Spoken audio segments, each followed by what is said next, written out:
दिवाली आने वाली थी। रामपुर गांव में हर तरफ खुशी और रौनक थी।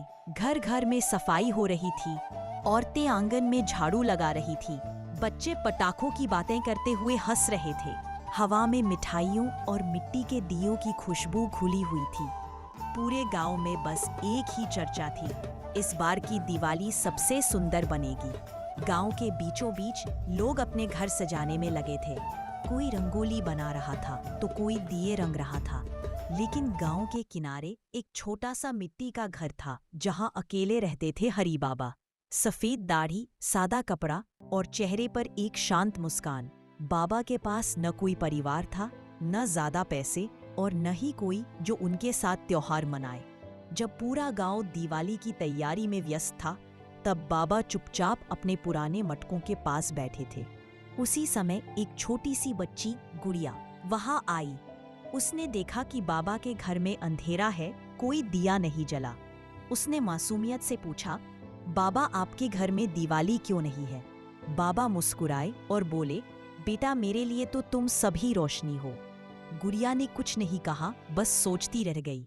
रात हुई और पूरा गांव दियों की रोशनी से जगमगा उठा।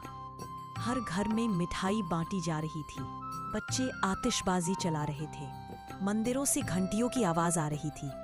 मगर एक घर अब भी अंधेरे में था, हरी बाबा का। तभी गुड़िया अपनी माँ के पास आई और बोली, माँ, क्या हम बाबा के घर भी एक दिया जला सकते हैं? माँ मुस्कुराई और बोली, क्यों नहीं बेटा, असली दिवाली तो वही होगी।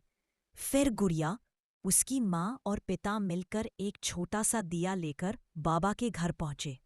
उन्होंने वो दिया बाबा के आंगन में जलाया। जैसे ही दिया जला, बाबा का घर चमक उठा। बाबा की आंखों में आंसू थे। उन्होंने कहा, बेटा, आज मेरे घर ही नहीं, मेरे दिल में भी रोशनी हो गई। उस रात के बाद पूरा गांव और भी खूबसूरत लगने लगा। अगली सुबह जब सूरज उगा तो हरी बाबा के घर से सबसे ज्यादा रोशनी निकल रही थी। सबने देखा कि दिवाली की सच्ची चमक सिर्फ सजावट में नहीं, बल्कि दूसरों के जीवन में खुशी बांटने में है। तभी से रामपुर गांव में हर साल एक दिया किसी ऐसे घर में जरूर जलाया जाता था जहां पहले अंधेरा होता था।